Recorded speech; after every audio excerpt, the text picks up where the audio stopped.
We're now learning that Vance is secretly panicking over Pete Hegseth's handling of the war with Iran. And so Harry J. Sisson just broke down what could be the beginning of Pete Hegseth's downfall, and it's coming from inside Trump's own inner circle. When your own VP is privately panicking about your defense secretary's performance during active military operations, that's a 5-alarm political fire. Let's break this down. In addition to this, on top of that story, we're learning that there are some GOP senators who are losing confidence in Pete Hegseth. And we've seen when somebody becomes a liability for Donald Trump, no matter how loyal they were to him, he will throw them away. This is Trump's playbook in action. Mike Pence got the same treatment after January 6th. Jeff Sessions after recusing himself from Russia. Even Steve Bannon got tossed when he became too much of a liability. Loyalty to Trump is always conditional. It only flows one direction until it doesn't. We'll fire them on the spot, discarded to the realms of MAGA politics to never be seen again, and that could very well happen with Pete Hegseth. So we're going to talk about this story, and I want to know what you think in the comments down below. Please make sure to subscribe as well, drop a like on the video, but we do absolutely have to start here with Pete Hegseth and a new scandal that happened today on top of everything we are about to discuss. And here's where it gets really damaging. Problems are compounding faster than Trump can contain them. When you're already dealing with VP Defense Secretary tensions during an Iran crisis, the last thing you need is another scandal about taxpayer-funded joyrides hitting the news cycle. According to journalist Ryan Grimm, Secretary of War, or should say Secretary of Defense, we're not calling it that crap, Pete Hegseth also sat shotgun in the second Apache helicopter. We haven't been able to get hold of the video, at least not yet. And if they do get hold of the video, you better believe I'm going to bring it to you absolutely. It's not the first intersection between Kid Rock and military choppers, as we will talk about in just a moment, but how ridiculous. Apache helicopters cost about $7,000 per flight hour to operate. So taxpayers just funded Kid Rock's music video while our missile stockpiles are reportedly running low from Iran operations. This is exactly the kind of fiscal irresponsibility that destroys public trust in military leadership during wartime. Why are we using taxpayer dollars to say hi to one of our buddies? That should not happen. And then what was the result of the investigation? Oh, that's right. Pete Hegseth got them out of it. Remember, Trump ran on draining the swamp and ending government corruption. But here's Hegseth actively protecting people from investigations and using military assets for personal entertainment. This isn't just hypocrisy. It's the exact swamp behavior Trump promised to eliminate. It is embarrassing that this is the way the government is being run. And for a party that always talks about fraud in taxpayer dollars being spent, they seem to be engaging in quite a bit of waste. You know, they just spend on whatever they'd like to spend on. And that brings us to this. So we have this new thing of Pete Hegseth flying in helicopters with Kid Rock for fun to film some videos, some cool videos with each other. The GAO has repeatedly flagged military aircraft misuse as costing taxpayers millions annually. Republicans spent decades attacking Democrats for government waste, but now they're silent when their own people use Apache helicopters as Uber rides. The fiscal conservative mask is completely off. The VP has also shared concerns with Trump about the stockpiles of certain missile systems, sources familiar with the matter told the magazine. And this is actually a really important point because Donald Trump, Pete Hegseth, they have all gotten out there and said, essentially, our stockpiles are perfect, that we've have all the missiles we need to have. There's no concern there. They haven't been depleted to a concerning level, but that's just not true. This gets to the heart of national security planning. When your VP doesn't trust Pentagon assessments about our military readiness during active operations, that's a crisis of confidence in the entire defense establishment. Wars require accurate intelligence and unified leadership. The New York Times put out a concerning report the other day talking about this very topic. Pete Hegseth would not answer questions for the report, and it shows that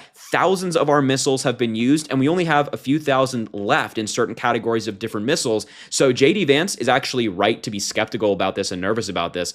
The Times reported, we've burned through Javelin and HIMARS stockpiles supporting Ukraine and Israel, while Iran operations drain our precision missile inventory. VP Defense Secretary, public disagreements about military readiness are unprecedented and extremely dangerous during active combat operations. Vance's concerns are his own and not an accusation of Hegseth or General Dan Kane, the chairman of the Joint Chiefs of Staff, misinforming the president, his advisors told the magazine, adding that he's not trying to create divisions among the president's war cabinet. Classic Washington damage control language. When officials say someone's not trying to create divisions, it usually means divisions already exist and they're trying to contain them. The fact they even need to deny internal conflict confirms Vance and Hegseth are at odds. Secretary Hegseth and Pentagon leadership consistently provide the president with the complete, unvarnished picture so he can make the best choices for America's security and success. Does anybody believe this?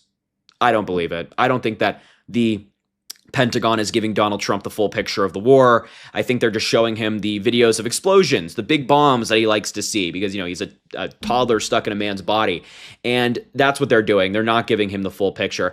Pentagon speak for trust us, never ages well. When officials promise the complete, unvarnished picture, it's usually because someone's questioning whether they're getting the full story. Vance's skepticism suggests he thinks he's being managed rather than informed. But in addition to Vance being skeptical, rightly so, JD Vance is wrong about a lot of things. He's definitely right to be skeptical about Pete Hegseth. When you lose both progressive critics and the conservative VP on the same issue, that's not partisan politics. That's a competency crisis. Bipartisan concern about a defense secretary during active military operations should terrify anyone who cares about national security. We also know that Republican senators are losing some confidence in Pete Hegseth. A growing group of Senate Republicans are losing confidence in Hegseth's leadership of the Defense Department, and some GOP lawmakers would like to see him move on, though they say it's Donald Trump's call. So even these guys want Hegseth out. Senate Republicans who spoke to The Hill anonymously say Hegseth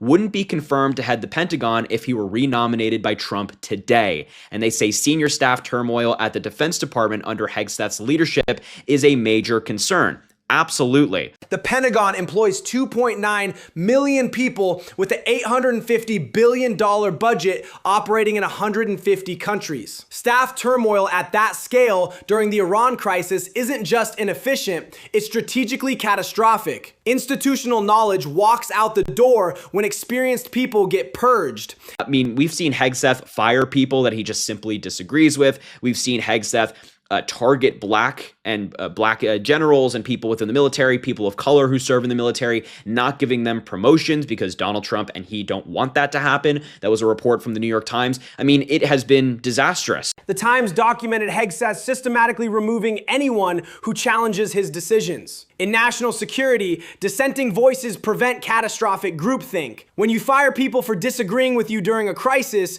you're building a house of cards that collapses under pressure. And so these Republican senators saying, yeah, we wouldn't vote for him today. That's great, but you voted for him then. So I'm not taking the we're sorry plan. I'm not taking that pretend crap that they're doing with us. Exactly right. These senators had access to Hegseth's Fox News record, his policy inexperience, his authoritarian tendencies. They ignored red flags for party loyalty and now act surprised when he governs exactly like his background predicted. Retroactive regret enables future disasters. Republican defense hawks in the Senate aren't happy about media reports that Hegseth pushed popular Army Chief of Staff Randy George to resign in early April, and they were surprised and disappointed to hear that Hegseth fired Navy Secretary John Phelan this last week. Randy George is widely respected across party lines for his Afghanistan and Iraq leadership experience. Pushing out competent military professionals for political reasons during active combat operations is how you get intelligence failures and strategic blunders that cost lives. One Republican senator who requested anonymity said there have long been questions within the Senate GOP conference over Hegseth's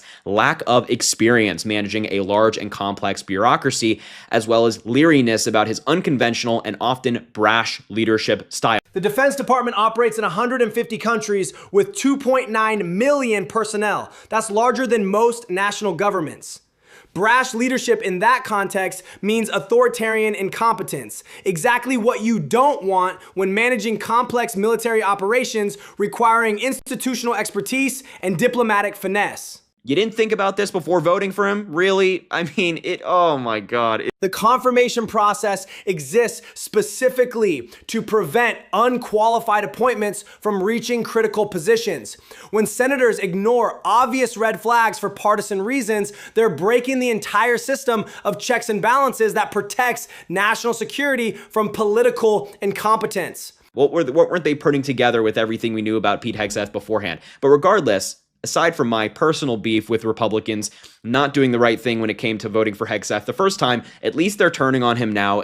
The warning signs were everywhere. Fox News pundit background, zero large organization management experience, public statements about purging woke military leadership. Senators had all this information and chose party loyalty over national security. Predictable incompetence was always the outcome. At least J.D. Vance is skeptical of Pete Hegseth now, and maybe, if we're lucky, that will lead to his firing. Trump's now caught between his VP and defense secretary during active military operations. History shows he'll protect loyalists until the political cost becomes unbearable. But with Iran escalating and 2028 approaching, Vance's presidential ambitions might force Trump's hand faster than usual.